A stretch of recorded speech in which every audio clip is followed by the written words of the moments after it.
of America and to the republic for which it stands, one nation, under God, indivisible, with liberty and justice for all. For all. Superintendent Macaluso, do you have any corrections or modifications to the agenda? Thank you. At this time, there are no corrections or modifications to the agenda. Then I move that we adopt the agenda as presented. Second. I'll call for the vote, please. Ms. Clemente? Aye. Mr. Farrell? Aye. Judge Mays? Aye. Mr. Voss? Aye. Dr. Wright? Aye. We'll move on then to 4.0, gifts to schools. Superintendent Macaluso. Thank you, President Voss. At this time, I'd ask that the Board of Education approve the following gifts to schools in the amount of $15,250. Rotary Club of Pueblo, number 43, donated $1,000 to Pueblo School District 60 for hotspots and devices for students. Gloria Mestis donated $500 to Central High School Drama Department. Black Hills Colorado Electric LLC donated $1,500 to Central High School for their STEM boot camp. Bechtel National Incorporated donated a total of $4,500 to Central High School for the following: $2,000 for Makerspace Project, $1,000 for Bechtel Pueblo Team Engineering Scholarship, $1,000 for the STEM Boot Camp. Pueblo Central High School Foundation donated $7,000 to Central High School for the 2021 school year. And finally, Central High School Booster Club donated $750 to Central High School for one half of the t-shirts for the 2020 graduates. I will move that we approve and accept the gifts to schools as presented in today's board materials. Second. I'll call for the vote, please. Ms. Clemente? Aye. Mr. Farrell? Aye. Judge Mays? Aye. Mr. Voss? Aye. Dr. Wright? Aye. As always, I want to say thank you to all of our donors for stepping up to help us, especially in these challenging times. Next up, we have public comment. Do we have any speakers signed up for tonight?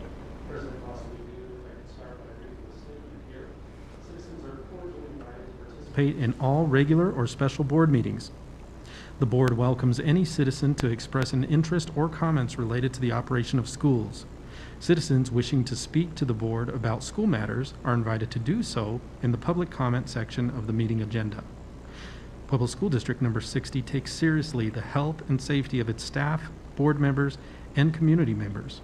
In light of the current public health emergency, anyone intending to speak to the board during the public comment section of the agenda was instructed to call 549-7178 between 7:30 a.m. and noon to record their personal comments. Each message was limited to a recording length of 3 minutes. The board will not be able to respond to an individual's questions during the meeting. Complaints against any employee should be sent to the superintendent or board in writing with your signature. At any time, the board president may interrupt, warn, terminate a speaker's statement if it is unrelated to the business of the school district or is inappropriate for K-12 students or disruptive to an orderly, productive meeting. And President Voss, I'd like to play some of the recordings that we received today. We received a total of 6, and the first message was from Jacob Garcia. Jacob Garcia, Jacob C. Garcia at hotmail.com, Vice President of the Pueblo Swim Club. You all know the Pueblo Swim Club has been around for a very long time. Founded in 1976, we are going on our 45th year. Want to address the board in regards to competitive swim practices. As of this fall, competitive swim practices must move exclusively indoors. Almost no teams in Colorado own their own pools. Most teams depend on access to pools located in a rec center, high schools, and gyms to conduct practice and survive. We are concerned that our team may not have access to such indoor pools for training should the state or our districts impose additional restrictions that fail to differentiate competitive swimming from recreational pool activities. Our request is that indoor and outdoor pools be removed from the gym classification in the Colorado Public Health Order and Recreation Guidance, and be evaluated, defined in their own definition based on the low risk factors specifically associated with the chlorine-based aquatic environment. The Pueblo Swim Club would be more than welcome to the opportunity to speak further with the board and propose a plan that has allowed us to work with the Parks and Rec, and by following all safety guidelines, maintain a safe environment for our competitive swimming team. Again, Jacob Garcia, Vice President, Pueblo Swim Club, Jacob C. Garcia at hotmail.com. Thank you for your time.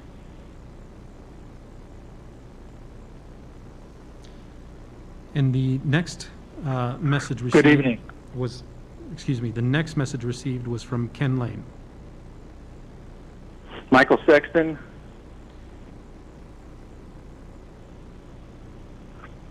Good evening. My name is Ken Lane, Chair of the Citizens Bond Advisory Committee, although these comments are mine, not the committee's. On July 26th, I sent to all of you an email bringing to your attention a discussion I had with Bob Lawson at the July CBAC meeting concerning the possibility of installing solar panels at the new high schools to be built to power some, if not all, of the school's energy needs.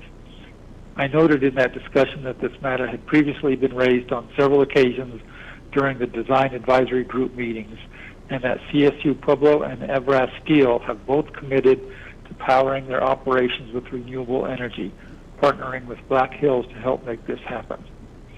I asked whether solar panels are being explored with Black Hills as a possibility for the new schools. Mr. Lawson explained that solar has a very long payback period versus the cost of installation, but that solar has not been ruled out, and the district would be open to a partnership to help with the cost if it makes sense. Since I have not yet received a response from anyone to my email, I ask again whether there is any interest on the part of the district to reach out to Black Hills to at least explore the idea of solar panels at the new schools. If the district has not already done so, I am happy to help facilitate an initial meeting. It would be exciting if District 60 could join CSU Pueblo and Evraz in leading Pueblo by example into the future, utilizing the most abundant energy source we have. Thank you. And the next message was received from Mike Sexton. Michael Sexton, msexton at pueblo.us. Good evening, President Voss, school board members, and President Macaluso. Again, my name is Michael Sexton. I am the president of the Centennial High School Foundation and a proud member of the Centennial High School class of 1974. Thank you for allowing me this opportunity. I am here representing the Centennial East High School Foundation, thousands of passionate alumni, students, and countless members of the Pueblo community to communicate to all of you the extreme importance of including the Centennial High School Museum and Legacy Courtyard and the East High School Heritage Hall into the design and plans of our two new high schools. Foundation members from both Centennial and East High School have been involved in every design meeting and planning meeting.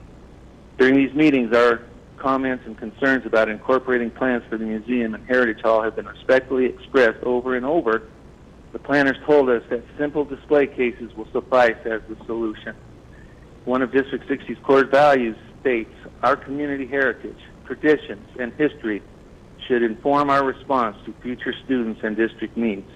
I'd like to emphasize traditions and history. This core value speaks volumes in justifying the inclusion of the Centennial Historic Museum and the East Heritage Hall into the new building plans, especially since these valuable spaces already exist in the present schools and are valuable assets to these schools.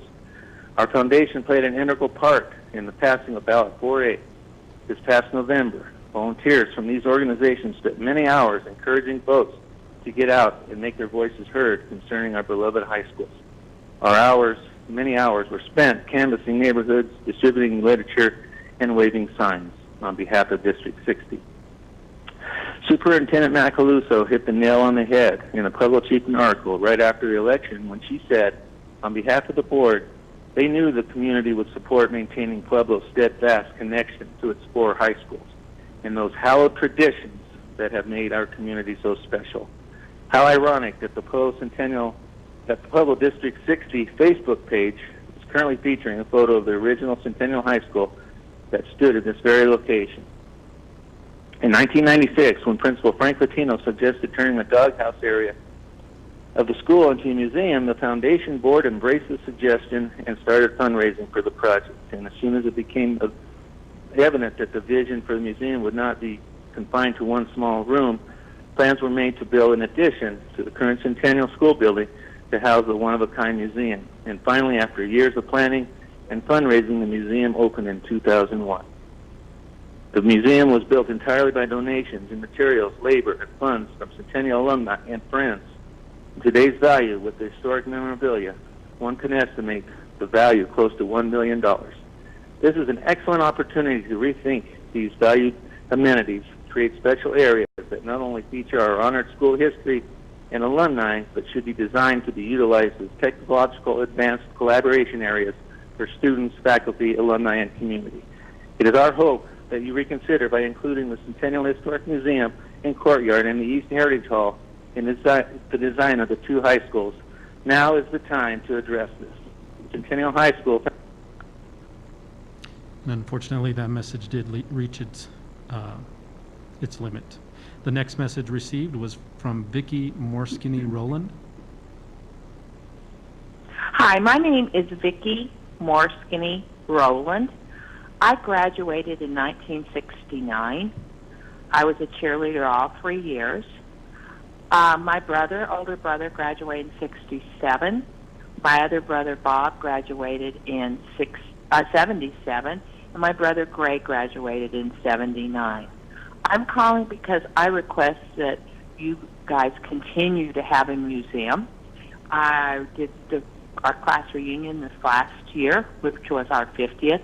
We had tons of students that came back, that graduated in 69, and they toured the museum. It was fond memories and our legacy. One of the things Pueblo is well known for, and my husband is from Texas, and we moved back 4 years ago, and I told him, first thing someone's going to ask you is what high school you graduated from, because that's really the legacy of Pueblo, is the 4 high schools that we had in District 60. So please, with the new high school that you're making again for Centennial, please include a museum so we can honor our past. Thank you very much. My email address is cvrowland, that's ROWLAND, @gmail.com. This is very important for our community of Pueblo. It's our heritage. Thank you. And the next message was received from Robin Trujillo. Hi, my name is Robin Trujillo. My email is ROBRAE2016 @iCloud.com. I am calling because I am concerned. My granddaughter was supposed to go to Centennial on the day that it was opening. We got an email just yesterday saying it was going to go on virtual to allow time. I don't understand why they keep making for time. I understand the virus is very, very heartbreaking right now, but my kids and all kids need to have the right to go to school.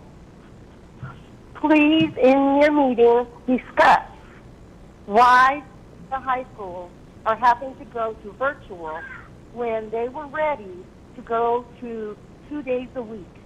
Was that speech that was given a couple of weeks ago by the district not really what was going to happen? Was this all smoke that was blown so that you could go virtual?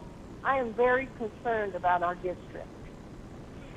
Please take under advisement that there is kids, high school kids, that have no lunch, that have no other way of learning except through the school. It just seems like every single time something is put, it's never followed through. Teachers, you are essential workers. I have a son-in-law that works every day, 8 to 5, every day in a place that he has to be exposed. But he still goes and does his job. Please, for the sake of the children, send them to school. Thank you. And the final message this evening that was received is from Justina Carter.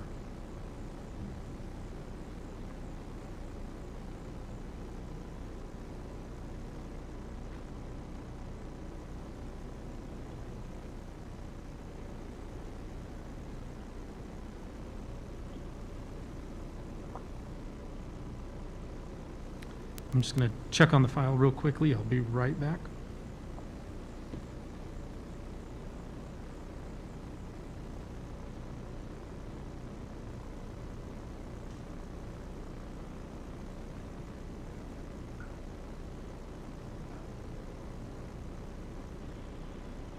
Hi, this is Justina Carter. Justina.Carter@PuebloCitySchools.us. I'm a CLDE teacher and the Vice President of the Pueblo Education Association. I've had so many opportunities to listen and talk to our members over the past few weeks, and I'm so humbled to be part of PEA leadership representing this incredible group of educators. Teachers and counselors are working so hard to find ways that we can be successful for our students in this job that has been changing almost every day and without a clear understanding of the district administration's plan. Some educators have new job assignments and some have impossible schedules, and communication is inconsistent and often contradictory. But we are working together, working on evenings and weekends, supporting each other, and finding ways that we can make this work. If the district won't provide consumable and hands-on material to our online learners that we know will make learning better for our students, educators are finding ways to provide it, like we always do. Our teachers are so committed to the success of our students. We all need to work together to address the inequities that are being made worse by the pandemic. The decision to keep our high school students home for now is a good one. When someone says that we are doing this in the safest possible way, we know that the safest way for our students and staff members is virtual. Please know that the association is available and ready to collaborate with your administration to support the best virtual teaching and learning for all of our students in this challenging time. I also need to give a shout out to my state representative, Bree Buenteo. Bree is a parent, a teacher, a member of this community, and my friend. The PEA thanks Representative Brianna Buenteo for her continued support and advocacy for the health and safety of all District 60 students and staff. In conclusion, I just want to say a tremendous thank you to all of our educators doing amazing work in this most difficult time. Stay safe, everyone. We still have a lot of work to do. Thanks. And that does conclude tonight's public comments. Well, thank you to all of our speakers for taking the time to let their voice be heard. Next up, we have 6.0 Citizen Statement, Superintendent Macaluso. Thank you. Mr. Sprouse? President Voss, Superintendent Macaluso, members of the board, those joining us online, we have a special treat for you tonight. And that comes to us from one of our very own students at a high school. And he really did approach the school district with not only an idea, but I would even venture to say a solution. And when we're talking about the lengths that we're going with COVID to be innovative, certainly masks have become a new normal for us, and it's almost strange to see someone without a mask. That's how quickly we've adapted.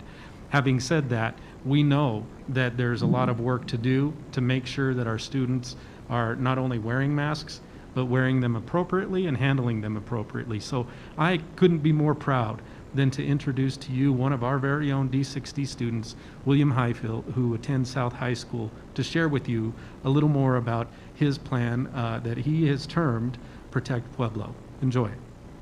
William?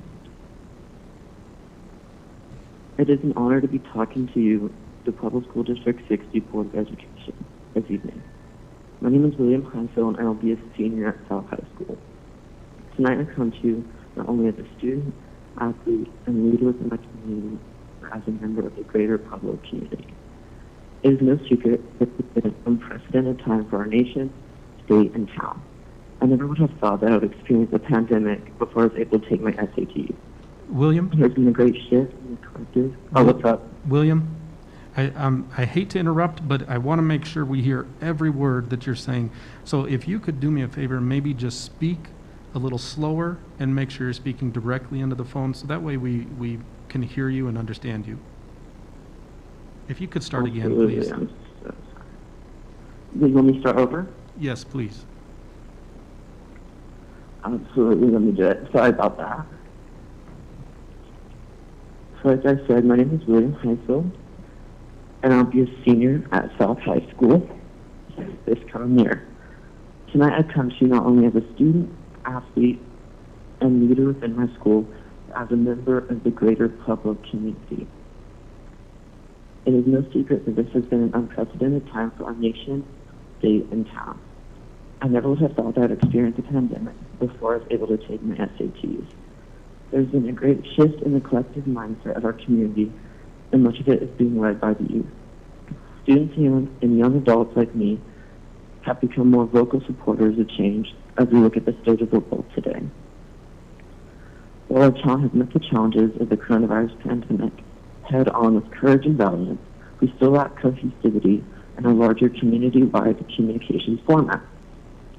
That is where myself and a group of 30 other students from nearly every in-town high school come into play. The hashtag Protect Pueblo movement started as a random idea of mine in the beginning of June and has blossomed into an inclusive, student-driven social media wave within Pueblo. Our goal is to provide one strong and presiding social media presence led by the youth, not only for our community but for our students. The purpose of this social media organization is to educate students and the public on the proper mask wearing, social distancing, and personal hygiene guidelines that are present within our town. The Pueblo Health Department has been kind enough to lend us their support in our endeavor to ensure authenticity and social appropriateness with whatever we post on our group's social media pages. Mr. Spouse, the communications director for our district, has been working with myself for weeks to help create a stable platform for the Protect Pueblo movement. As of today, Tuesday, August 25th, we are officially ready to launch our movement with the district's approval. We will create a weekly post every Saturday on our Instagram, Twitter, Facebook, and TikTok accounts that operate under the username Protect Pueblo.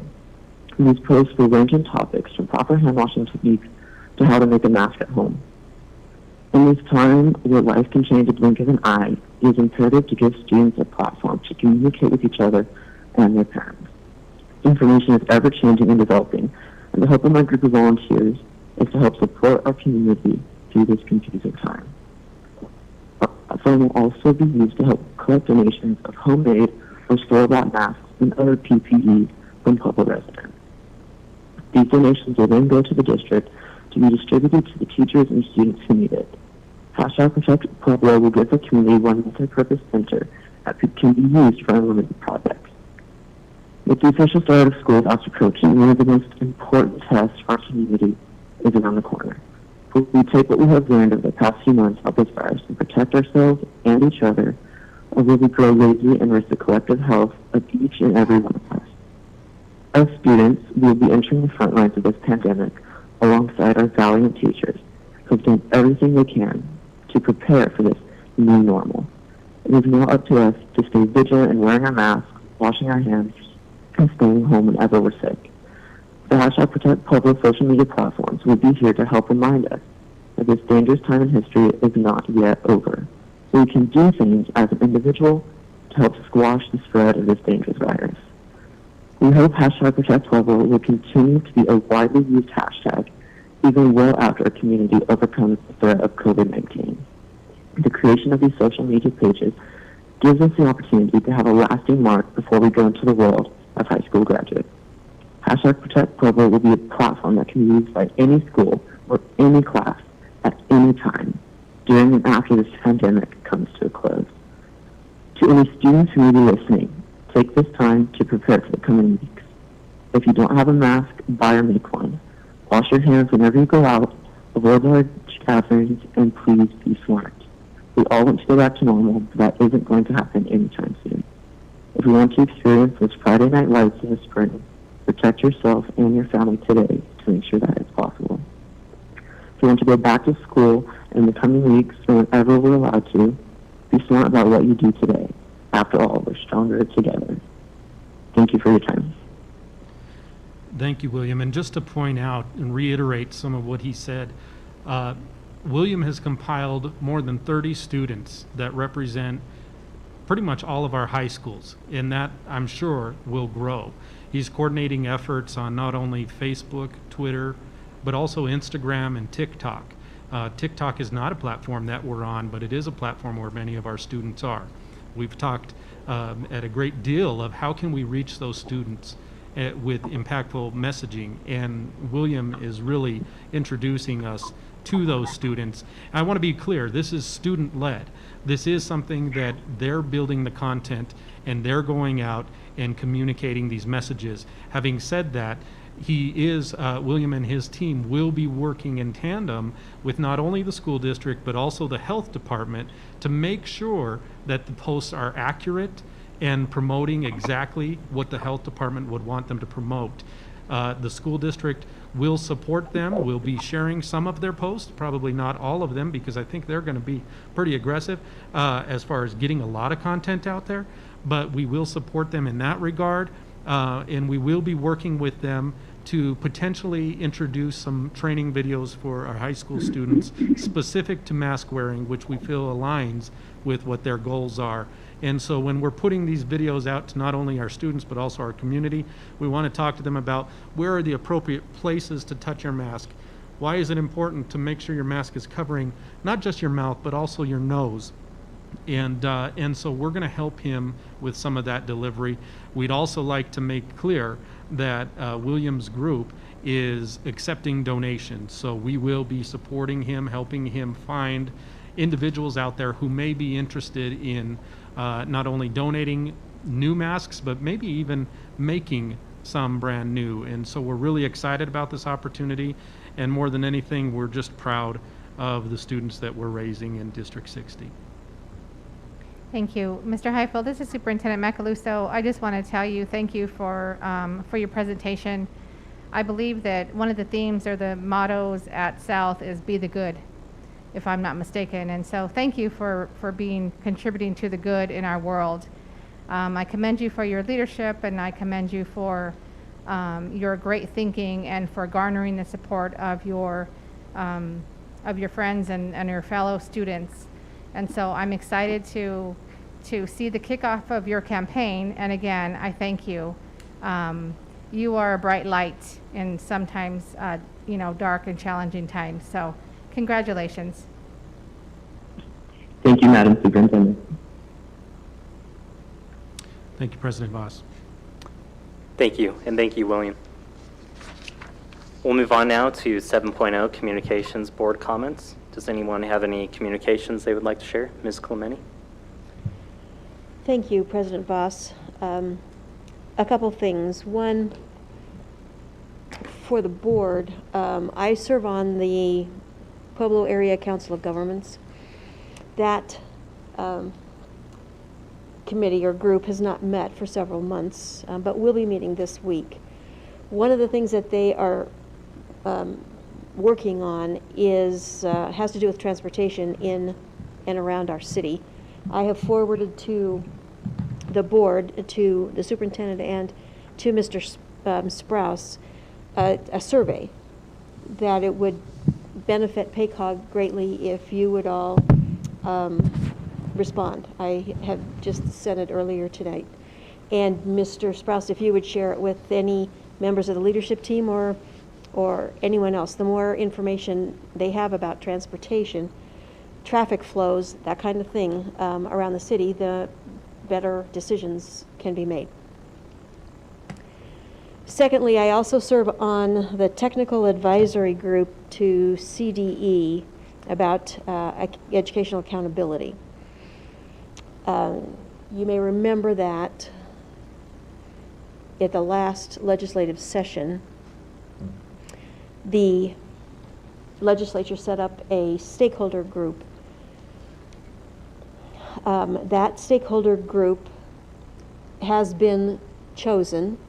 It is 19 people from across the state, none from Pueblo County at all. There are a few from the southern part of the state. And that stakeholder group will make recommendations by the end of December about testing and accountability for this school year, for the 2021 school year. So that will make a big difference to all of us. If you have comments or thoughts, they can go to Commissioner Anthus at CDE, who is chairing that committee, excuse me. I was disappointed that no one from this area was chosen to be on the committee. The accountability Gordian knot that's been created in our state is pretty difficult to deal with in the best of times, and with these circumstances that we've found ourselves in with this pandemic, it of course makes things doubly difficult. And that's all I have for now. Thank you. I would like to just remind us all that, especially because we have our masks on, if we could speak directly into the microphone, because we do have some members calling in on the line. Dr. Wright, do you have any communications?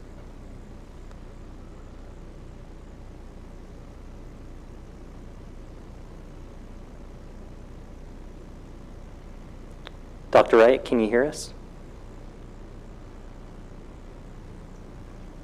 I'm sorry. I apologize. I'm trying to hear it more clearly on Vimeo and the phone, but I do not have a comment. But I want to thank Board Member Clemente for what she shared and how she's helping to keep us up with what's going on in Colorado, and I'm grateful for that. Thank you. Great, thank you. With that, we'll move on to 8.0, special resolutions. First up, we have the 2020 National Physical Therapist Day Resolution. Judge Mays. Whereas the physical therapists of Pueblo School District number 60 provide many daily services to enrich and support students toward their highest achievement possible, and whereas they serve a student population of over 15,000 children every school day, and whereas they do so with great skill, care, and compassion, and therefore the Pueblo School District number 60 Board of Education acknowledges National Physical Therapists Appreciation Day on September 8, 2020. Further, the board expresses deep and heartfelt appreciation to the efforts made by physical therapy staff each and every school day. President Voss, Superintendent Mascaluso, is that resolution that I recommend the Board of Education proclaims September 8, 2020 as National Physical Therapist Day as presented in the August 25, 2020 board materials. Second. All call for the vote, please. Ms. Clemente? Aye. Mr. Farrell? Aye. Judge Mays? Aye. Mr. Voss? Aye. Dr. Wright? Aye. Next up, we have the 2020 Attendance Awareness Month proclamation. Mr. Farrell.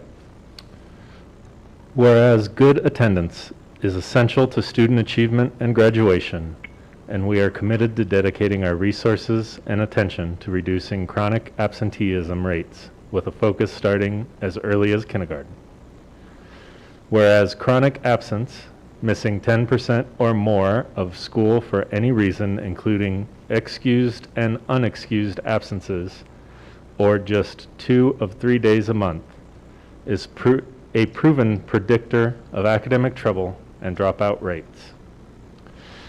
Whereas improving attendance and reducing chronic absence takes commitment, collaboration, and tailored approaches to particular challenges and strengths in each community.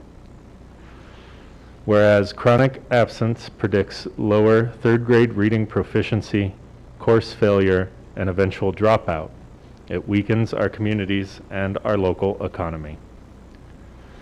Whereas the impact of chronic absence hits low-income students and children of color particularly hard if they don't have the resources to make up for lost time in the classroom and are more likely to face systematic barriers to getting to school, such as unreliable transportation, lack of access to health care, unstable or unaffordable housing.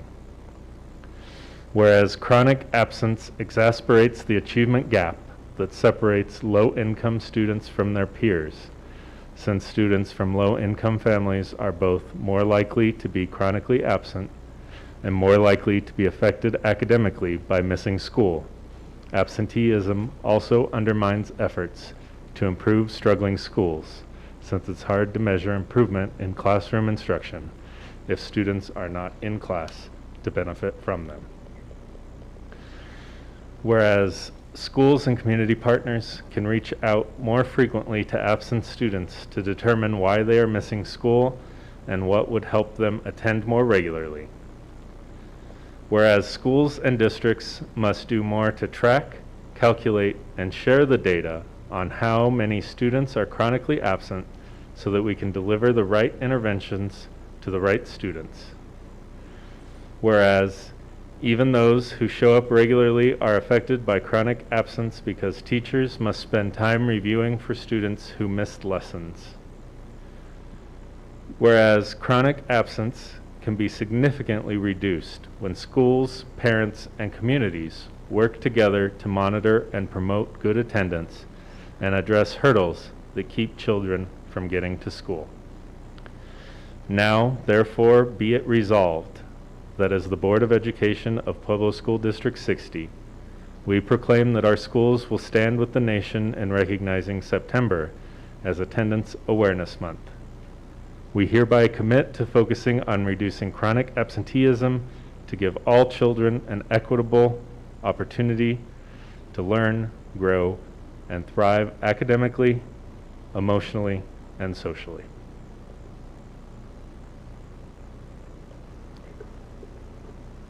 Mr.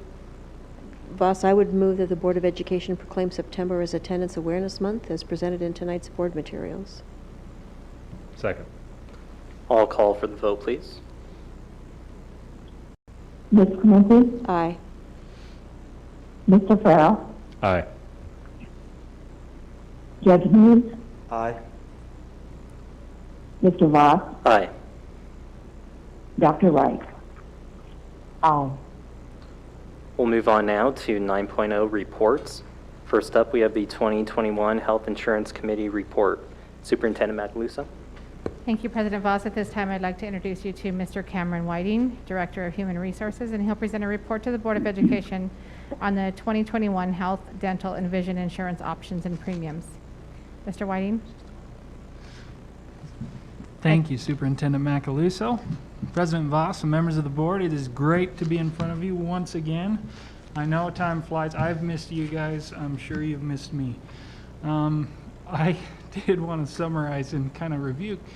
We are super excited in the Human Resources Office and in the Insurance Committee to be able to talk about the health insurance and other insurance renewals for the 2021 year.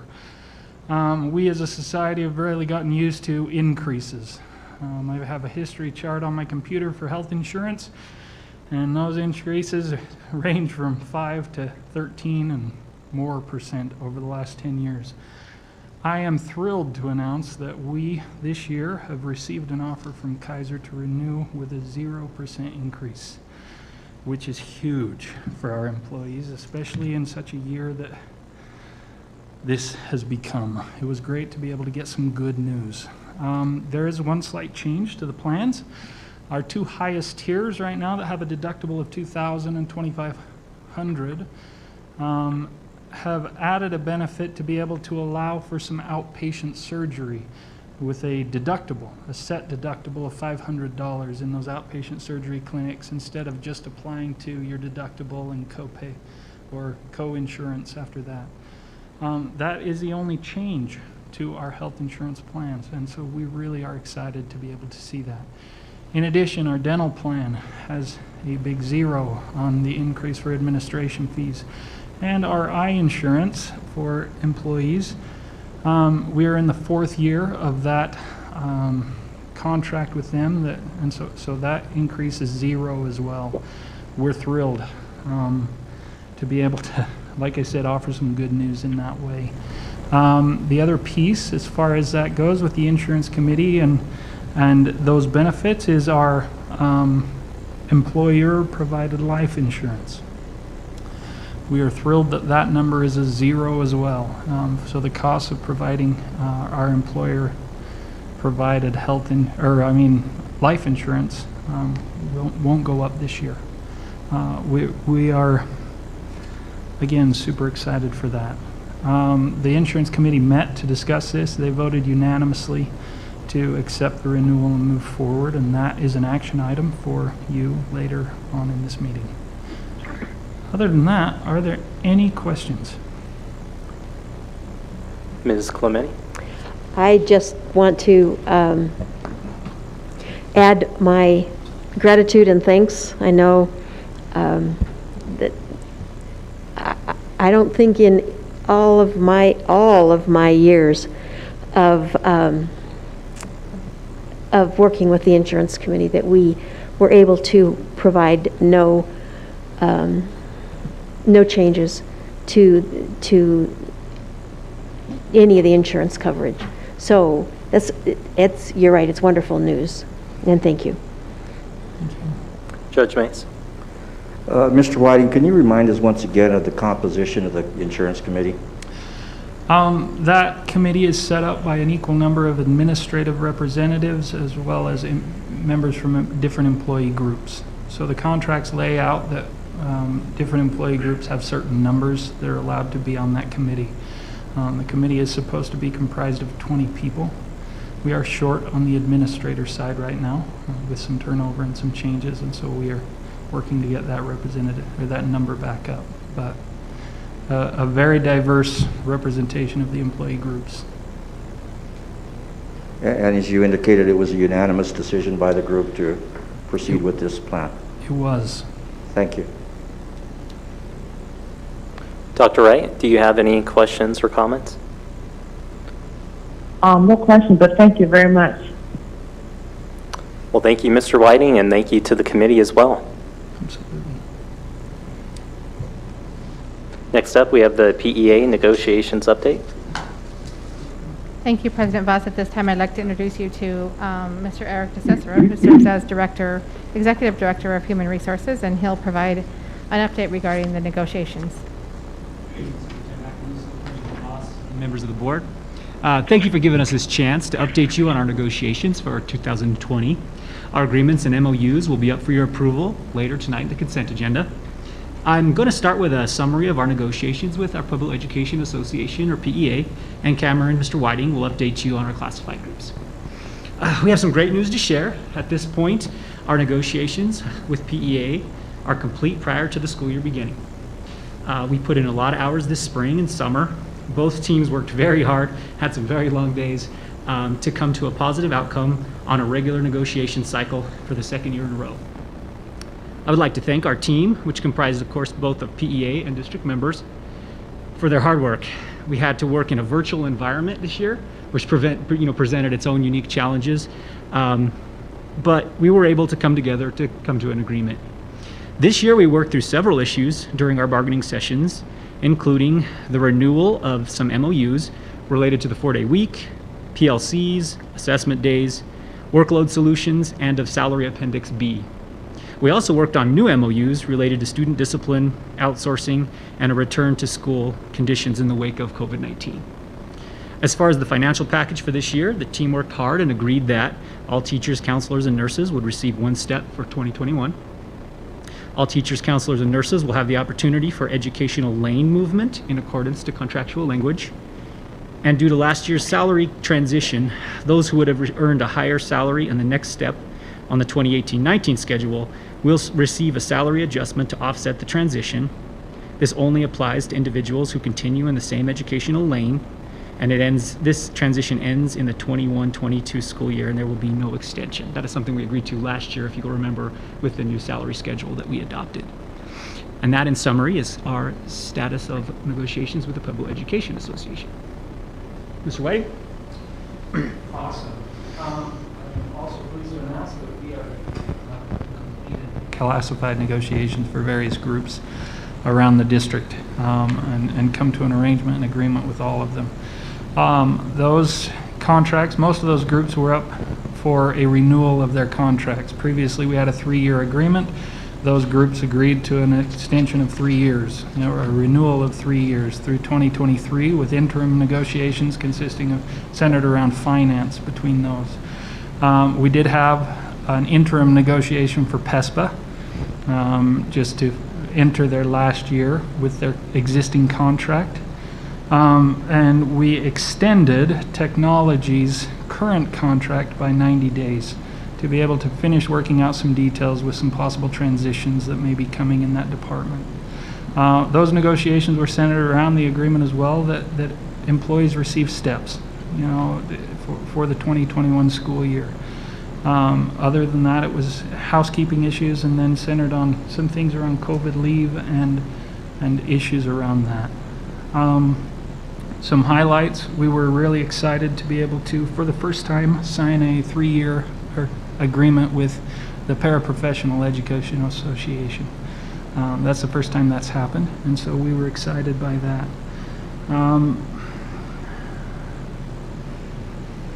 Other than that, the other kind of highlight that speaks to our employees has to do with the AFSCME contract. With nutrition services, there's so many unknowns in this coming year of how they service the children in our district, the meals they provide, and the direct funding that comes from that group. Acknowledge that uncertainty and ask to hold on discussing steps or minimum wage increases until January, or opening negotiations in November to be able to talk about those changes for the second part of the school year.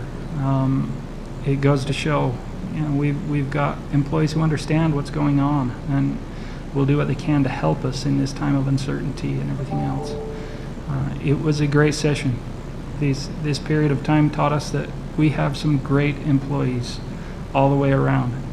And despite, some different views in some cases, the reality of it is our associations and our meet and confers are committed to the district and doing what's right. So, sums it up.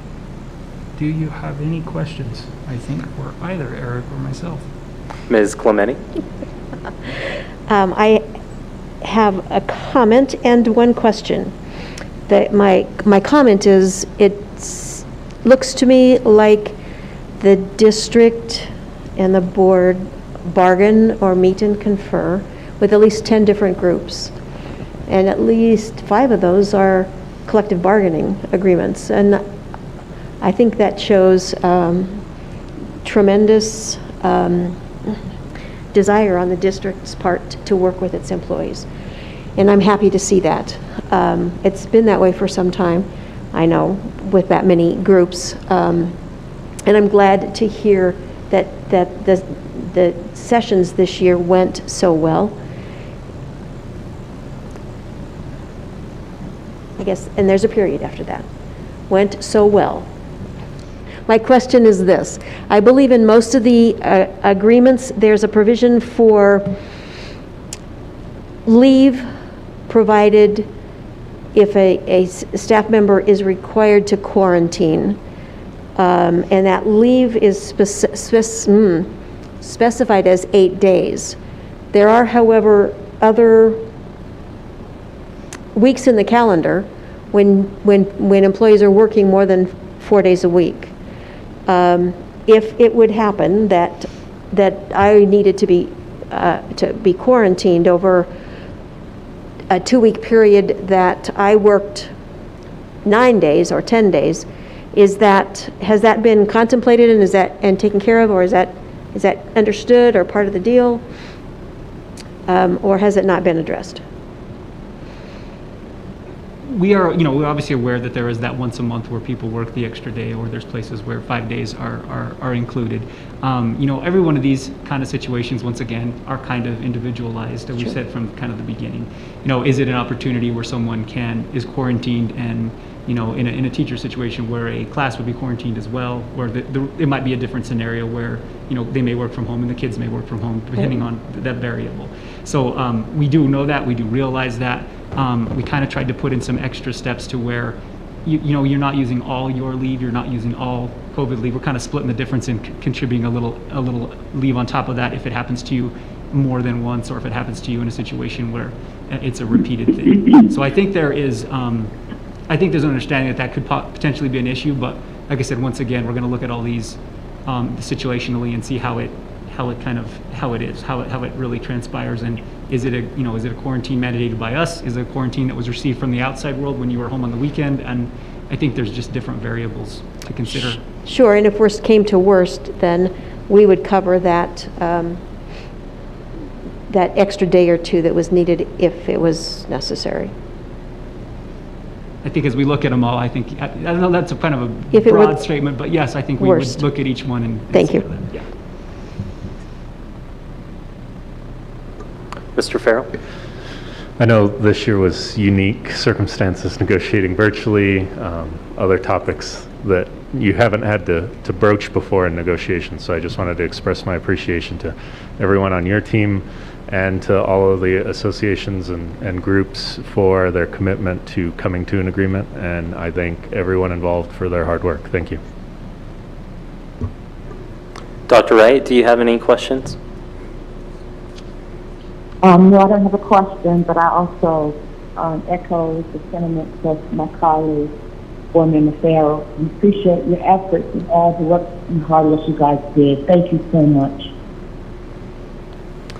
Well, thank you for everyone involved for all of your hard work. I know there's a lot of long days, so thank you so much for putting in the time and effort. Next, we'll move to the 2020 Summer School Program Report. Thank you, President Voss. At this time, I'd like to introduce you to Ms. Marcy Imes, who serves as Executive Director of Secondary Education and CTE, and she's going to present the Summer School Report.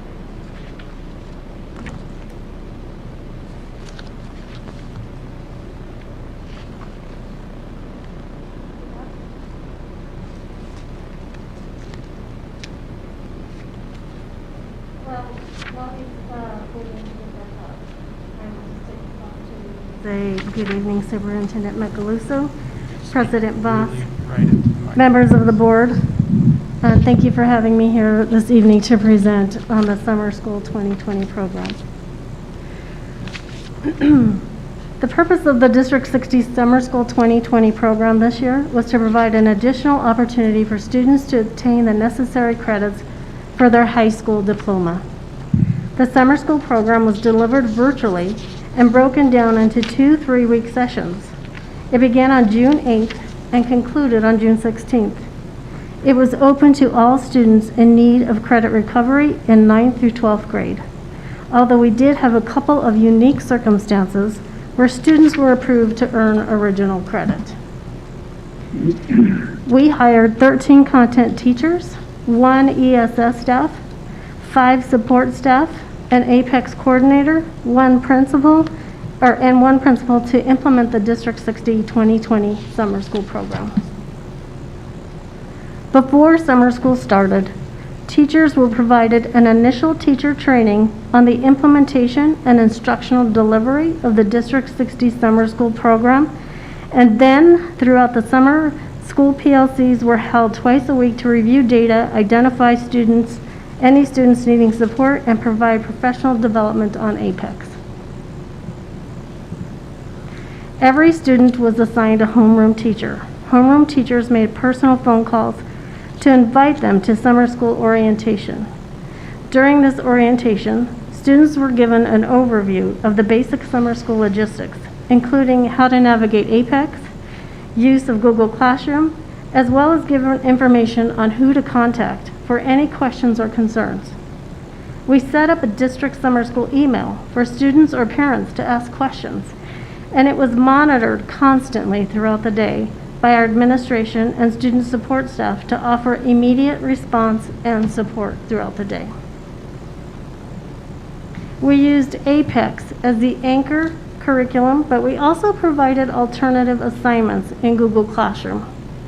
Teachers scheduled virtual meetings in Google Meets to offer reteach opportunities or to support students who are struggling with a specific concept or skill.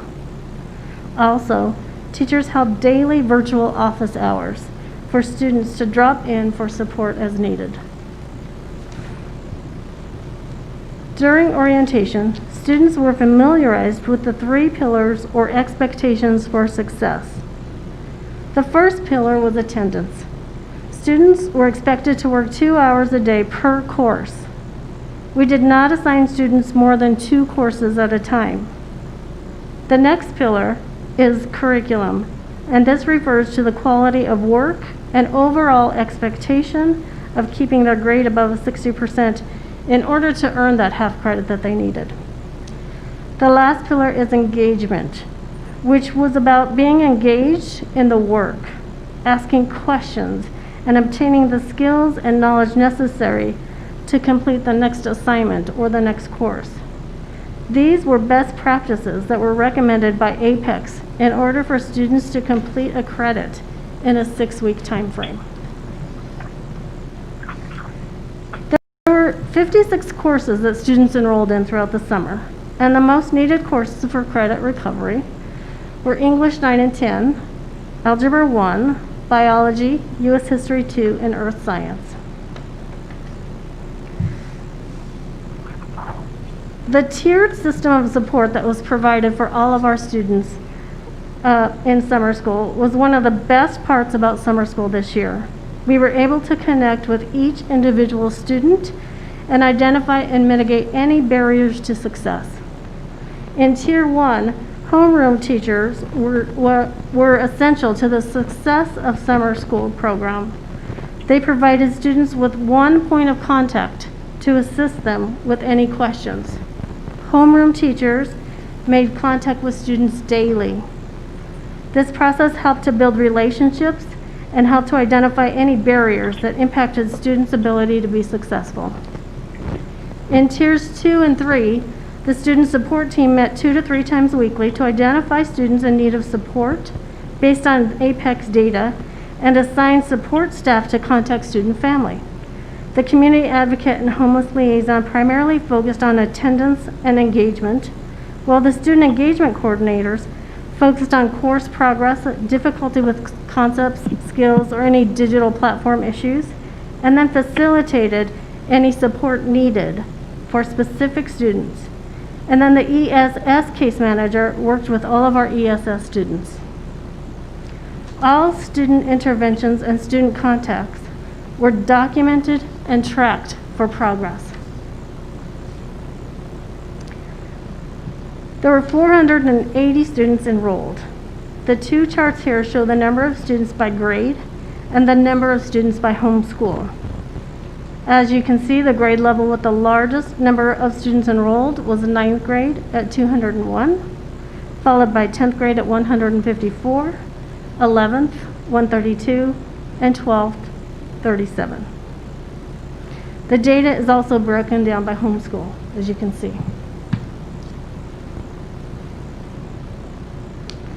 "412 of the 480 students enrolled, or 86% of our students, needed more than 1 credit to recover to be considered on track.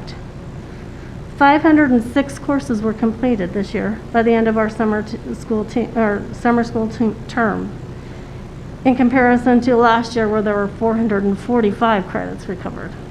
So we increased that quite a bit. 60% of our students recovered a minimum of 0.5 credits.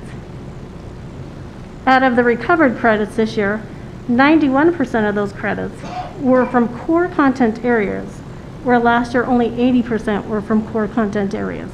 That makes a big difference. any courses that were not completed were not transcribed by, or any courses that were not completed were not transcribed, but the student work in progress was saved so that they would have the ability of completing the coursework in the future. Counselors and high school administrators have been notified of these individual student and the student information to support students towards completing these credits as they transfer into the fall semester. During the summer school of 2020, students recovered a total of 506 credits, like I said before, in comparison to the last year, again, at 445. That was huge. That was huge.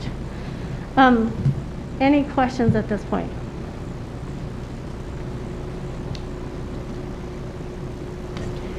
It sounds to me like this virtual offering was quite successful. So congratulations. Do you see a continuing of the virtual offering for summer school? So I believe that as we move towards, as we have progressed, right, and what we've learned throughout summer school and throughout these last couple of years with the opportunities that we've had with this COVID pandemic situation, that we see those opportunities for students to become virtual learners. They want those opportunities, and I think we needed to continue to provide those opportunities. Thank you for asking that question. Terrific. Thank you. Dr. Wright, do you have any questions? Yes, I just have one, but I did want to make a statement that I'm very glad our students had this opportunity, and particularly in the COVID environment, to be able to still work on their studies and to make progress. I'm looking at the PowerPoint, so thank you for your presentation. I'm looking at the PowerPoint. I don't recall what you said beyond. I'm looking at the course completion data, and I see 1, 2, 3, 4 of those sections, but I did not hear what you said about incomplete courses. Could you please clarify that for me? I'm sorry, Dr. Wright, can you repeat the question? I'm having a difficult time hearing you. Yes, I'm sorry. I said thank you for your presentation. I'm really glad to have this opportunity. And I just have a question because I couldn't hear all that you said. The course completion data, and I feel the slide because. Dr. Wright, I'm sorry, but you're breaking up pretty bad there. We're having a hard time hearing you. Okay. Okay. Well, I believe her not question sure is. what to do. I believe her question is surrounding the course completion data on that slide. Is that correct, Dr. Wright? Yes. And specifically, what did you want to know? I did not hear the last part about the incomplete courses. Oh, basically any student who had who started the work and did not complete the course, that work was saved so that they can have the opportunity to complete that work over the next year. All that information. Oh, wonderful. Thank you. Yeah. Mr. Farrell? Wonderful. Thank you. That answers my question. Thank you for the question. Thank you, Ms. Imes, for the presentation, and I might be getting ahead of myself to the next report a little bit, but were there, are the successes and challenges that you learned from virtual learning in summer school being applied to virtual learning moving forward? Absolutely. We learned how important it was to communicate with our students. We learned how important it was to gather around them and to support them with academic needs as well as platform needs as well as social emotional needs. And those are all part of the plan for the virtual. There were a lot of really exciting things that I heard about summer school, so I'm glad to know that those will continue into the next phase of our virtual education life. Thank you. Thank you. Mrs. Imes, I think there were some great learning opportunities, new learning that we will definitely apply to the regular school year. I want to just commend you for your leadership, and I also want to thank your team that you had. I know that you had the engagement managers and the student success coordinators, and I know that you all put your heads together because this was our first virtual summer school. And so I think everybody took part in that design of the program and in terms of what works best for the success of our kids. So thank you. Yes, absolutely. It was a complete team effort. Thank you so much. Thank you, Ms. Symes. Thank you. Next up, we have the Return to School 2020-2021 Plan Update. Thank you, President Voss. At this time, I'd like to introduce you to Suzanne Morey, who serves as Assistant Superintendent for Teaching and Learning, and she's going to present where we are currently with our back-to-school plan. Thank you very much. President Voss, Superintendent Macaluso, members of the board. I want to open this update by thanking a whole lot of people. We have incredible administrators, teachers, support staff at the district level as well as the school level. I literally think people are working round the clock to get us prepared for a safe, well-planned back to school. It really is unprecedented and everybody is rising to the occasion. I'm so proud of our educators, even things like moving furniture around to ensure the social distancing in our hallways, our classrooms, our offices. We've delivered staff and student PPE to each of our schools. Teachers have engaged in professional learning aimed at planning for virtual learning platform approaches. Our teachers have also engaged in many small group or virtual staff meetings at their schools to learn about and to practice the different health and safety routines that are unique this year. Our district staff has assigned every one of our 6th through 12th graders a Monday, Wednesday, or a Tuesday, Thursday hybrid schedule. Online modules as well as in-person training has focused on procedures for setting up Google Classrooms and for how to invite students to secure Google Meet synchronous lessons, which will be new for us starting Monday. Technology devices, user guidelines, and class schedules are going to be distributed to all of our virtual learners this Thursday, following the same drive-through format that we've used before.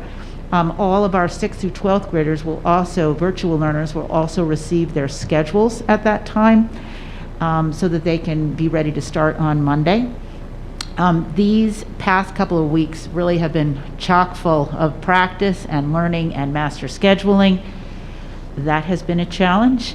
If you can imagine, each of our schools is really master scheduling a minimum of 2 different entire schools using one staff. And so it's been very challenging, but I think we're meeting the challenge everywhere. And I also just wanted to say our principals have recently shared how positive their staffs are and how everyone is really rising to the occasion. So just kudos to all of our school teams. I can't speak highly enough about how hard everybody is working and meeting the goals. The last time we met, some of the specifics regarding the virtual and the distance learning models had not been finalized, and so that was postponed to this meeting. I want to share some of those specifics. I also just want to share and clarify some of the language. So when we talk about the virtual learners or the virtual instruction, we're really talking about those students who are learning from home every day for this year. When we talk about distance learning, that is in the case that our in-person learners need to learn from home. The great thing about the work that we have done over the course of the last couple of weeks is to really align those two so they're almost entirely the same, and so what I'm going to share with you today is one slide, but it represents both.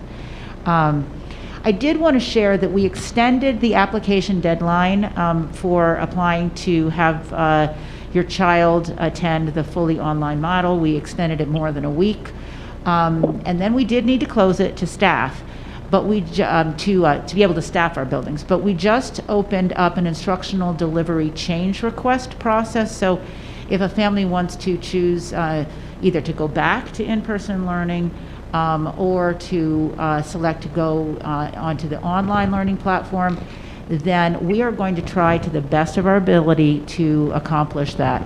And that will have to be handled on a case-by-case basis, but starting in September, we'll begin to address those requests. Another really great piece of news is that in almost all cases, our online learners will be taught by their homeschool teachers. I think that was important for the teachers as well as the parents and the students. We do have a few exceptions, specifically at elementary. Some elementaries had very small numbers at certain grades for their virtual learners, and we thought long and hard about doing a combo class or a multi-age class. It's very, very difficult to do well. It's very difficult with our grade level, very specific standards, etc. So we made the decision in those cases to combine two schools. And so one teacher may be teaching some students from two different elementary schools, so they're teaming together. But in most cases, it's the homeroom teacher. And so I just wanted to share at a high level the schedule that our parents and students can expect. This again is for the virtual or distance learning model. For kindergarten through second grade, you'll see there that there's synchronous learning. So the learning when the teacher is in front of them on the screen is in the morning, and the focus in the morning will be on literacy and math, whole group instruction. Then there's a lunch time, and then in the afternoon is when the small group instruction would happen, maybe for ESS or CLDE, and there may be some PE, art, and music options. And it's also an opportunity for students to work independently on some additional practice, including science and social studies lessons. Our students in 3rd through 5th grade just have a flipped schedule to what I just shared. So in the morning is the small group and independent practice times, and then their lunch, and then the afternoon starting at 11:45 through the end of this contact day. That's when they have their in-person or teacher in front of them on the screen synchronous lessons in literacy and math. And then in both cases, our teachers get their planning period at the very, very end of the day. Students in 6th through 12th grade follow the exact same class schedule that they would as if they were coming in person. They still have the same number of class periods, and they are still on a hybrid schedule. So they will attend class with their teacher in front of them just as if they were in the classroom on 2 days a week, and then the other 2 days they would be working asynchronously or independently on their own. Everything else is the same. Planning times for teachers, lunch, PLCs, all of that would meet at the same time. And just conceptually, the teachers are teaching every day, but they are teaching half of their class, approximately half of their class each day. And I think that'll make it a little bit easier in a virtual environment to be connecting to those students. Can be a little bit more personalized. All of our schools will be starting instruction on Monday, August 31st. We're very excited about that. After some very careful consideration and discussion between high school principals and district leadership, we did make the decision that all of our high school students are going to begin the year on time and online, starting Monday. As you know, the nature of high school scheduling is significantly different and more complex than middle school and elementary. And in a typical year, when high schoolers come back, the first couple of weeks is spent balancing section numbers, revising schedules, filling schedules, making changes. And we just felt in the time of COVID, in order to ensure social distancing in each class section, we erred on the side of caution and decided to do those final tweaks to schedules while students were learning virtually in order to avoid students standing around waiting for a schedule or an overcrowded classroom until that course was balanced and so forth. Our hope is to be able to bring back our high schoolers in person within the first few weeks of school. So this is temporary. Once those schedules and everything are balanced and we can really ensure that the health and safety and social distancing protocols are solidly in place. Since all of our high school students will be beginning classes online on Monday, on Thursday, our high schools will be distributing technology as well as schedules to all of the high school students so that they are ready to learn on Monday. And they'll use the drive-through model, as I shared before, like we used last spring. In terms of communications, I wanted to share with you that this week, I believe it's tomorrow, early evening, each of our families will receive communications regarding and confirming if their child is enrolled either in person or online. And then also at the 6-12 level to let them know if they've been assigned a Monday, Wednesday hybrid schedule or a Tuesday, Thursday hybrid schedule. And I just want to be clear, our students are learning and engaged in lessons all 4 days. It just means if they're on a Monday, Wednesday schedule, those are the days that are synchronous with their teacher on the screen. The other days they're working independently. Schools have already started communication, but some of the topics that they will be sharing before the first day, for in-person learners, what door to enter. Each school will have multiple entries to make the health screening go more quickly. And also just reminding students about the social distancing, around wearing a mask each day, and so forth. They'll also be notifying families about the technology distribution schedule for Thursday for those who need to pick it up on Thursday. Technology for in-person learners, K-8, will occur during the first couple of days of school. And then lastly, you were mentioning about what are some of the things you learned from the summer. The personal reach out to students and to families makes a world of difference, and those check-ins and an opportunity just to ask a question and get an answer. So one of the things, this Thursday we have the orientation assessment day. On that day, our teachers will be setting up their classrooms, and they will also be inviting their students in each of their sections to their Google Classroom. And we're also going to ask, as their time allows, to reach out personally to their students. At the elementary level, of course, would be the kids in their main classroom. At the middle and high school level, it would be to reach out to your first period students, to as many as you are able to reach, just to answer those questions and explain how online learning is going to work, etc., and focused on those virtual learners. Because it is new, and so we want to make sure that kids are ready on Monday and able to ask some questions, and teachers can confirm with them how they're going to log on in the morning and that sort of thing. And that is the end of my presentation. So do you have any questions that I might be able to answer? Judge Mates?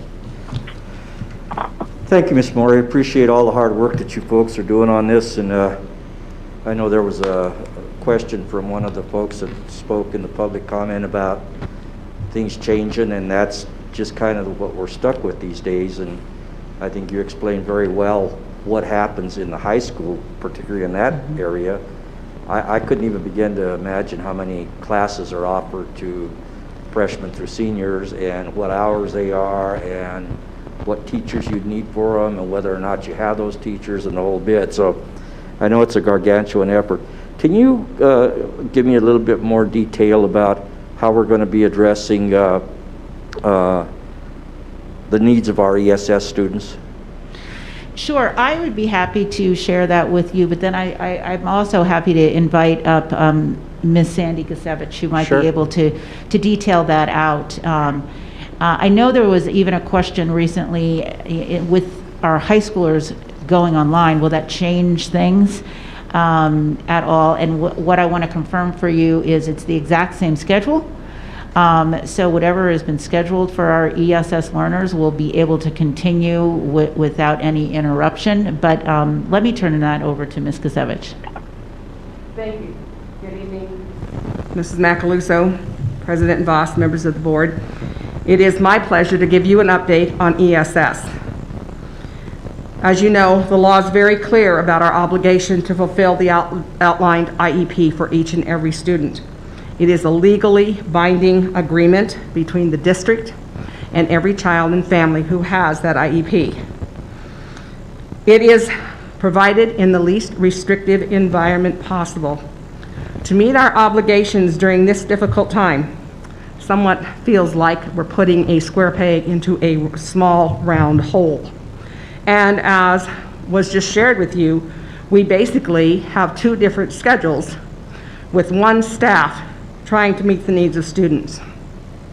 With that being said, I am blessed to have a highly creative, inventive group of ESS specialists and teachers who have stepped up to the plate, looked at all of the possibilities and all of the needs of our students, and have followed as closely as possible the schedule that has been set forth to meet the needs of students. During the fact that ESS was not granted any flexibility under IDEA, we have to meet the obligations of each IEP to the extent possible. I have shared with the assistant superintendent that we will honor the schedule as set forth to the maximum extent possible, but with the understanding that there may be some services that will have to be provided during synchronous learning, although it will be as limited as possible to their asynchronous time. Overall, like every other department, ESS has worked around the clock. We've spent a lot of time in legal conferences nationally, statewide, and locally. I've gotten to know our legal counsel personally and on a very friendly basis to make sure that we are doing everything we need to do to make sure that our students' needs are met. We are maximizing our use of our IEPs to the extent possible. We are making modifications and adjustments to those every day. We have 772 students who will be online, so we are working on 772 modifications to the IEPs out of 2,419. It is a major undertaking, but it has been in collaboration with what the district's plan is and what has been adopted and presented to you. And I believe that we will continue to move forward. Although, like every other plan, I think we will run into some roadblocks and some bumps that we will have to work through. It has been a challenge. It has been an honor to try something brand new. It has caused my team to think out of the box, and it has really allowed us to be creative in how we address the needs of our students. Any questions? I guess just the one question I would ask is, are you comfortable now with the plan? I know you've said an awful lot, Dr. Gasevich, and I appreciate that. And I guess what I want to be convinced of today is that we've not left any stone unturned. The pandemic's going to cause us to reevaluate what we do on a daily basis. That's all there is to it. Absolutely. And are you confident that we've touched every base that we can? Is there any place else we should go at this point in time? Is there anything else you think we should be, perhaps the board should be providing you with, other than maybe some more teachers and More stuff staff. like that? Actually, we have... And how can we do that? I mean, you know. I have been very lucky that in this last week, reaching out to every single site principal, looking at their schedules as it has been presented tonight. What are their needs? What were their fears? What could we address? What did we need to address? With the help of HR and under the guidance of Terry Martinez-McGraw, who I brought on board to help, we were able to locate substitute teachers who are willing to work virtually with us and provide supports to the schools that needed more teaching support. These people will be working with specific schools, and in some cases they will share a school because there might be 2 or 3 children who are SED in one school and 2 or 3 in another. We are working that out. This is probably the most confident I have felt during this whole process, but finding those teachers, getting them on board, getting computers for our parapros who are going to help us do Tier 3 support has given us an opportunity to actually fulfill our obligations to the extent possible given the circumstances. I feel much better than I did 3 weeks ago. It's been great this last week, and I have to thank HR for all of their support and their willingness to allow us to think out of the box. Dr. Kasevich, thank you very much for your passion in reaching these students, and I feel very comfortable now that if we could find some more folks for you, Superintendent Macaluso, I guess maybe, I don't know. I know it's a difficult situation at this time, but thank you very much, Dr. Kasevich. Ms. Clementi? Thank you. I have one simple question, and that is, how are our staffing numbers? At the beginning of each year, it's always a challenge, and with all the moving pieces.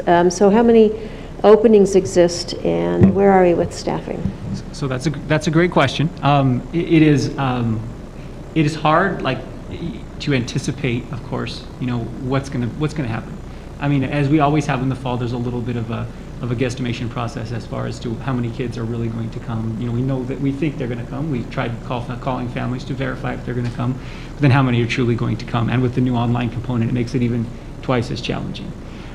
So we are in a position where we do have some vacancies. We've had some people that have opted to resign or retire late, like we always do. But this year it's increased due to all the things that are going on. We did have to reassign some teachers, as you know, just to accommodate for the online.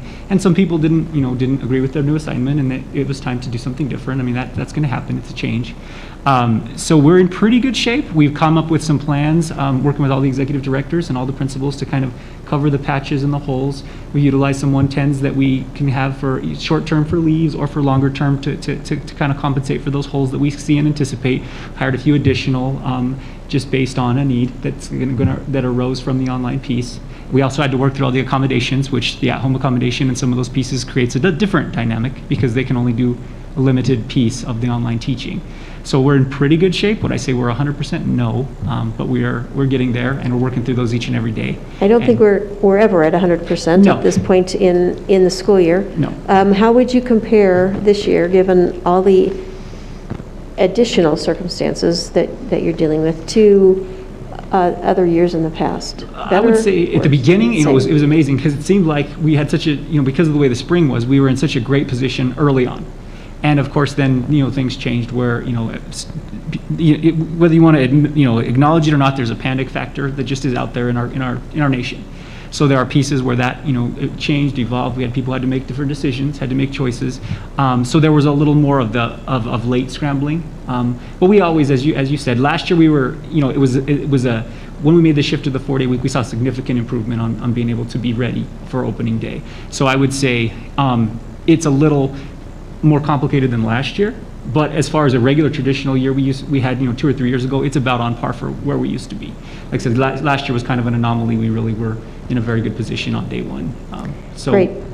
Well, thank you, and thanks for all the work that you've done around that. I can remember years when there have been more than 100 classrooms without teachers. And we are nowhere near that. Or support, and so we're, yes, especially given this pandemic and the circumstances that it has created for us. That's terrific. Thank you. Thank you. I would like to simply add that as I think that Judge said, things change with this circumstance, sometimes minute to minute.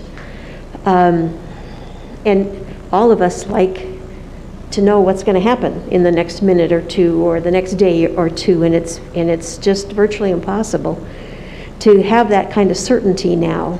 So I know that all of us, especially Superintendent Macaluso, you and your staff, are working as hard as you possibly can to make this all work. And I would ask that we all recognize that we're all working as hard as we can, and that we owe each other some grace and understanding, and, as we see the need for flexibility and fluidity as we work through this year and all the changes that are going to happen. And sometimes things are going to change almost on a dime.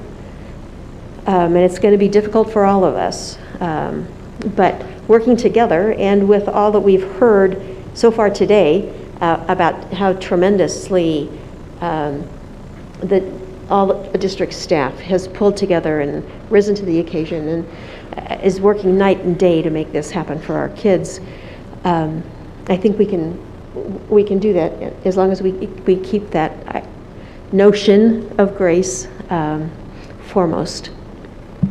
So thanks for all the work. I know it's been overwhelming.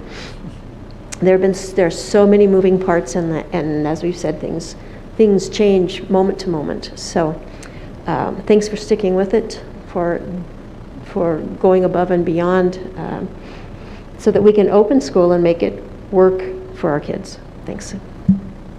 Mr. Farrell?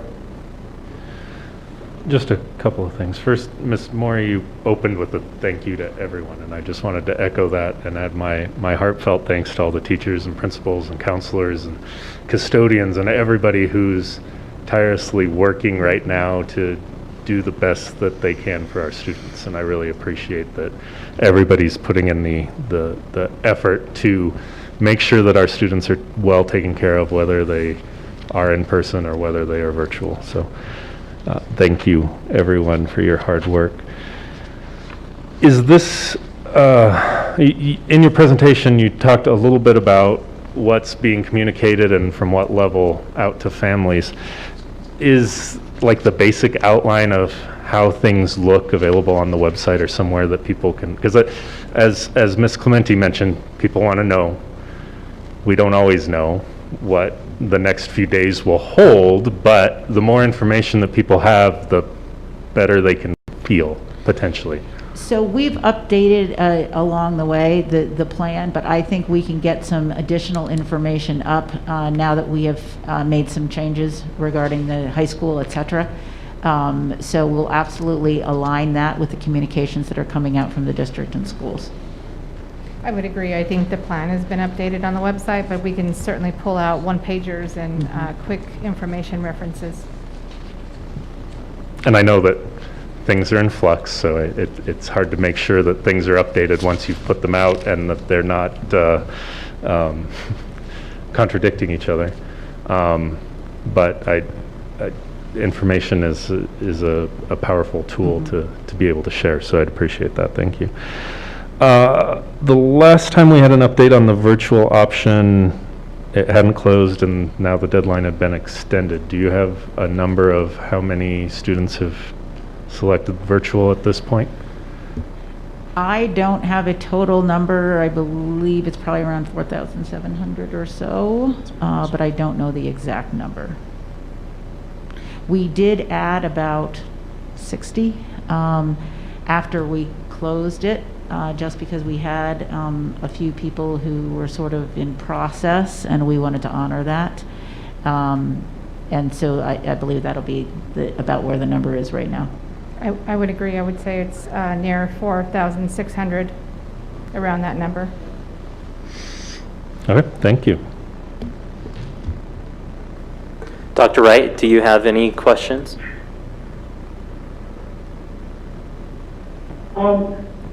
Yes, I had one question. Very here, I think I shared that with you off and on, so I hope I'm not asking something you've already addressed. If so, please forgive me. I do want to acknowledge your hard work.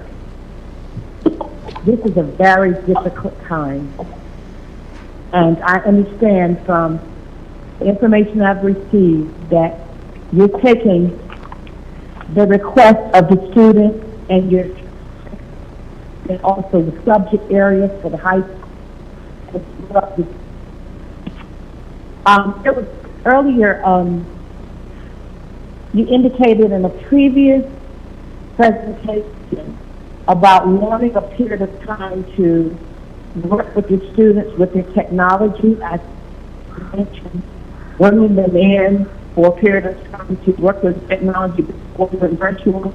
I think that may apply to elementary or high school.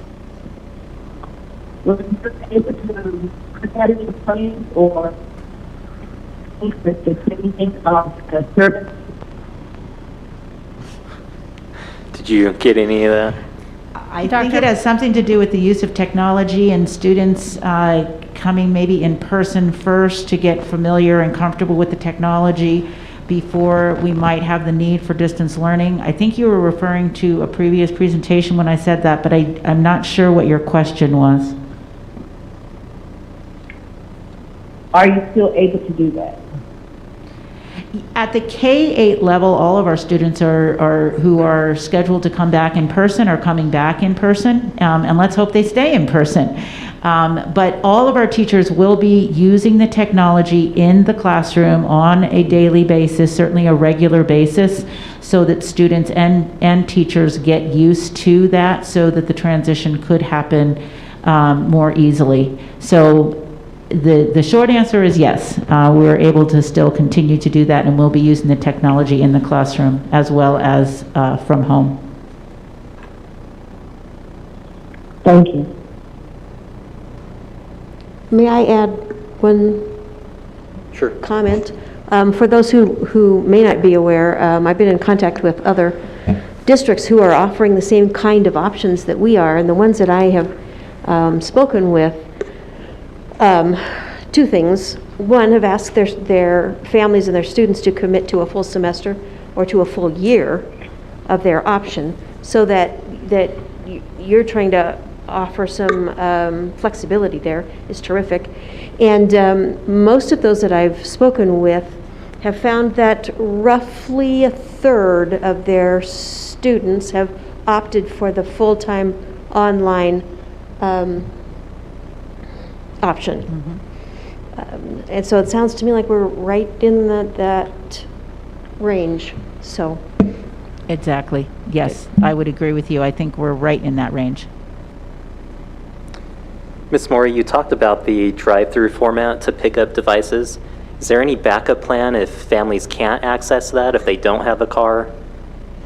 So we do know from last spring that some families or students will walk up, and we will certainly accommodate them if they walk up. And honestly, we also know that we need to follow up with families who weren't able to be there at that time, and we would continue to figure out how we can get the device to them. But I think usually we'll be able to get those devices out to the vast majority of our families that way. Got it. Well, I just want to echo all of my colleagues in saying thank you to our entire staff for all the work you're doing and everything you're doing for our kids to ensure that they receive the education that they deserve. So thank you. We'll move on. Ms. Morey. We'll move on now to 10.0 policy. Superintendent Macaluso. Thank you, President Voss. At this time, this is a second reading for the prevention of disease. So, Dr. Gusevich?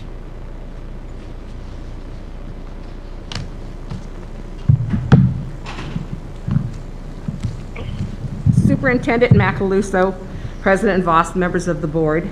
This is the second reading of Policy EBBA, Prevention of Disease and Infection Transmission, and the rule EBBAR, as well as Board Policy JLCC, Communicable Infectious Diseases. The only change in these policies was to make sure that everyone had a verb stating must, based on the conversation we had at the last board meeting. That is the only change in these policies, but I'm here to answer any questions that you may have. Ms. Clementi? I appreciate all the work and the updating in this. I still just have to register my discomfort with must rather than will. It seems to me that So a noted. policy needs to be a directive, and will is directive. Must is just kind of, somebody's going to make it happen. So other than that, it's all very, very well done. Thank you. Thank you. Dr. Wright, do you have any questions?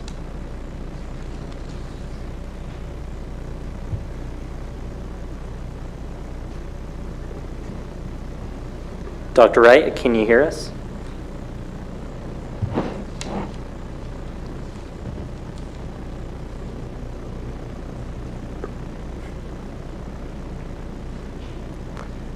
I'm sorry, are you speaking to me? Yes. Do you have any questions regarding the policies? I couldn't even hear it, to be honest.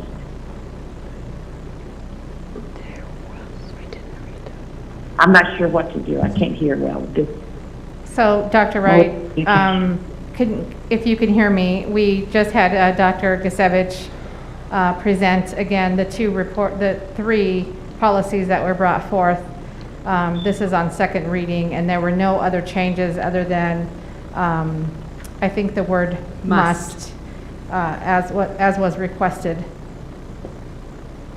Other than that, there were no changes, so it is up for second reading. Did you have any questions or comments? I heard part of what you said, but I did not have any other questions about the policy, if that's what you're asking. Thank you. Then as we're on the second reading, may I offer a motion that the Board of Education accept the modifications to Board Policy EBBA, Board Policy EBBAR, and Board Policy JLCC on tonight's second and final reading as presented in tonight's board materials. Second. Any discussion? I'll call for the vote, please. Ms. Kaminsky? Aye. Mr. Farrell? Aye. Judge Lee? Aye. Mr. Voss? Aye. Dr. Wright? Aye. All right, then we'll move on to number 2 on the agenda. Thank you, President Voss. At this time, I'd like to introduce Mr. Aaron Bravo, and he is bringing forth, also for second reading, 4 board policies regarding student absences and excuses and the school calendar instructional time. Mr. Bravo. Thank you. Good evening, President Voss, Superintendent Macaluso, and members of the board. As stated, I'm here for the second reading of the following policies: EBCE, IC, ICA, JH, and KI. At the last board work session, there was a recommendation for a change in IC, ICA, which was to include a heading when talking about information related to the school year, school calendar, instruction time, to include that it was for the 2020-2021 school year. That was added.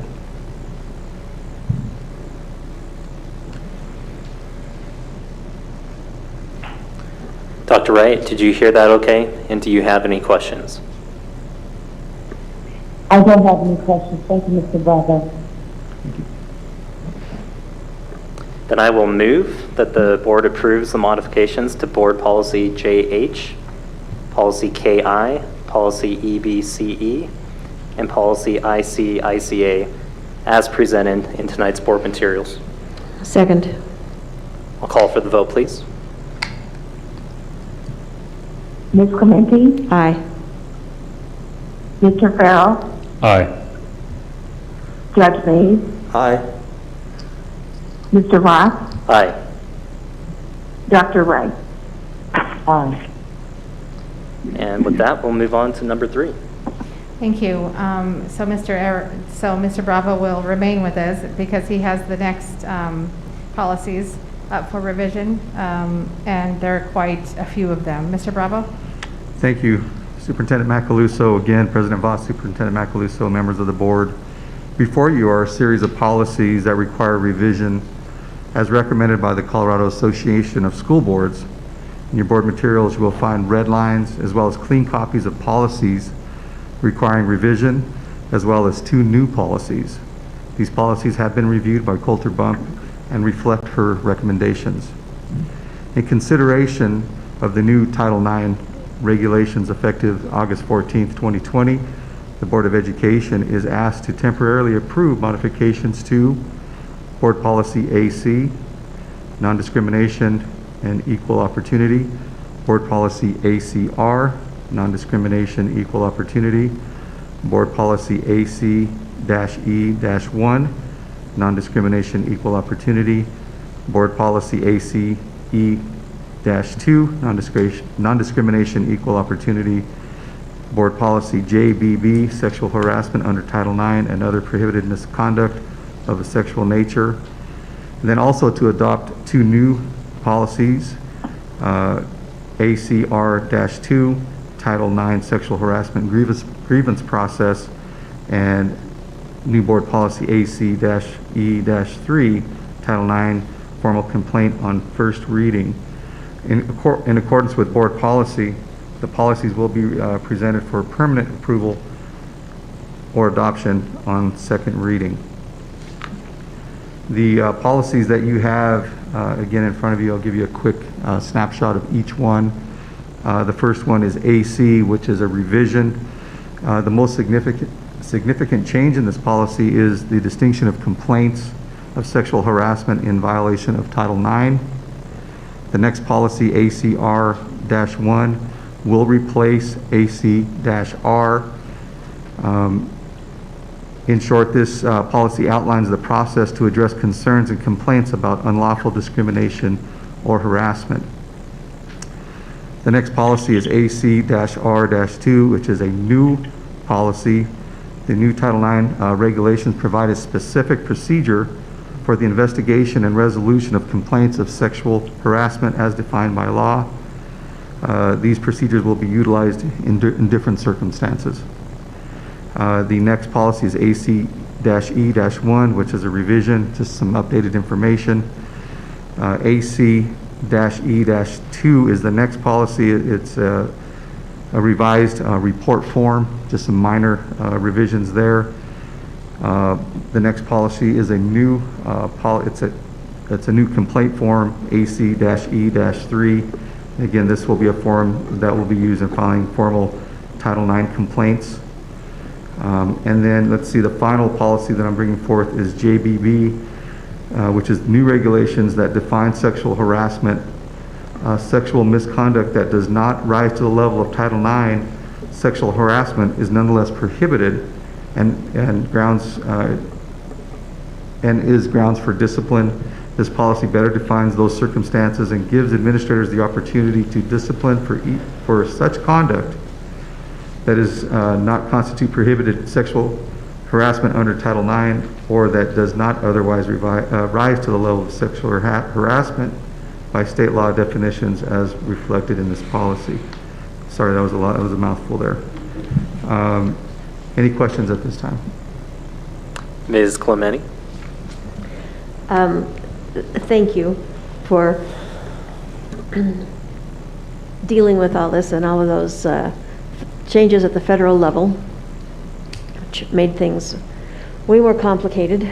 My only question is, what plan or procedures do you have in place to make sure that staff are aware, all staff are aware of these changes? A lot of the changes are administrative, I think, but there are a few changes, I think, about reporting, and that's a huge Certainly.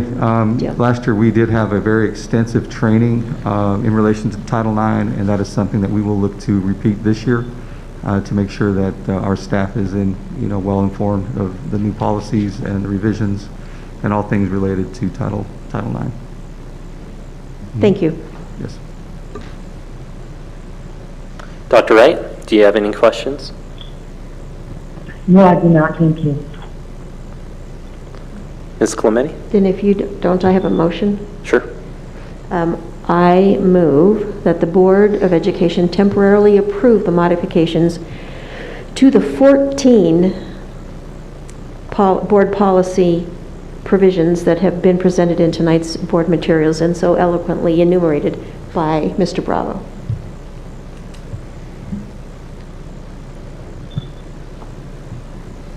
Second. Any discussion? I'll call for the vote, please. Ms. Clementi? Aye. Mr. Farrell? Aye. Judge Mays, Aye. Mr. Voss, Aye. Dr. Wright. Aye.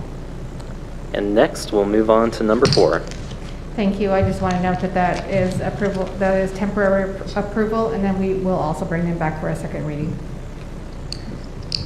The next policies also involve sexual discrimination and harassment, and I believe Mr. Eric DeCesaro will present these 2 policies.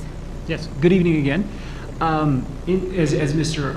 Bravo beautifully articulated, in consideration of the new Title IX regulations that went into effect August 14th, 2020, the Board of Education is also asked to temporarily approve modifications to our Personnel Board Policy GBAA, Sexual Discrimination and Harassment, on first reading. We are also asking that the board repeal policies GBAA-R, GBAAA, and GBAAA-R, as they no longer will serve a purpose, and if retained with the adoption of the new policies, they will confuse the complaint process we are recommending as proposed in these new and revised policies, in particular the policies that Mr. Bravo spoke about, AC, AC-R1, AC-R2, and GBAA. It's a mouthful, right? I want to make sure that everyone is clear. These were developed exclusively with Mr. Bump's legal team as for the legal ramifications of Title IX. We had to amend them due to the new changes, and we are actually making the process a little more simple and comprehensive because now there'll be one policy as far as the G policies go rather than the regs that we had in place. So that being said, are there any questions about that recommendation for first reading? GBAA will be our only policy related to this moving forward. I have what I think is a simple question. So we're being asked to modify 2 policies and to repeal 3? To repeal 3 and actually modify 1. Yes. Okay. You're repealing 3. Thank you. Dr. Wright, do you have any questions? I do not. Then I will move that we temporarily approve the modifications to Board Policy GBAA and repeal Board Policy GBAA-R, GBAAA, and Board Policy GBAAA-R. Second. Discussion? I'll call for the vote, please. Ms. Clementi, Aye. Mr. Farrell, Aye. Judge Mays, Aye. Mr. Voss, Aye. Dr. Wright. Aye. We'll move next to 11.0, the consent agenda. Are there any consent agenda items anyone would like to be removed to be voted on separately? Then I will move that we approve consent agenda items 2 through 24 as presented. Second. Discussion? I'll call for the vote, please. Ms. Clementi, Aye. Mr. Farrell, Aye. Judge Mays, Aye. Mr. Voss, Aye. Dr. Wright. Aye. We'll move next to 12.0 action items. Superintendent Macaluso. Thank you, President Voss. This is a request for the board to approve a waiver of graduation requirements, specifically involving the community involvement hours for the class of 2021. And I do have Ms. Imes here if you have any questions regarding this waiver request. I don't have a question. I just have to say I'm very impressed that you've caught all of these with everything that's going on, and you've caught our policies too that need to be adjusted. So thank you so much for being so on the ball. That is an affirmation to my team who is working overtime and doing a great job. Dr. Wright, any questions, comments? I do not, thank you. Then I will move that we approve a waiver for the graduation requirement of community involvement hours for the class of 2021 as presented in tonight's board materials. Second. Discussion? I'll call for the vote, please. Ms. Clementi? Aye. Mr. Farrell? Aye. Judge Mays? Aye. Mr. Voss? Aye. Dr. Wright? Aye. Then we'll move to 13.0. Are there any discussion or recommendations for a future agenda? Mr. Farrell? I know we're in the middle of restart plans, and that's taking up full bandwidth, so I'm not suggesting this necessarily immediately, but I don't even remember when the meeting was. It was one of our virtual meetings, because things have been weird for the last few months. We had an update from the Community Schools Task Force, and I see that has been renewed in the agreement with PEA as well. I think it talked about an August update again, but I realize it's August. We're in the middle of a lot of other things, so I just was hoping that would be coming up at some point. It is coming up in the very near future. I know that Mr. Johnson has been working with the team, and I think it's on the next meeting, if I'm not mistaken. Very good, thank you. Dr. Wright, do you have anything? I do not, thank you. I have the same concern, so thank you, Board Member Farrell. Is there any other business before the board? All right, with that, at 8:01, we are adjourned. Thank you, everyone. Thank you.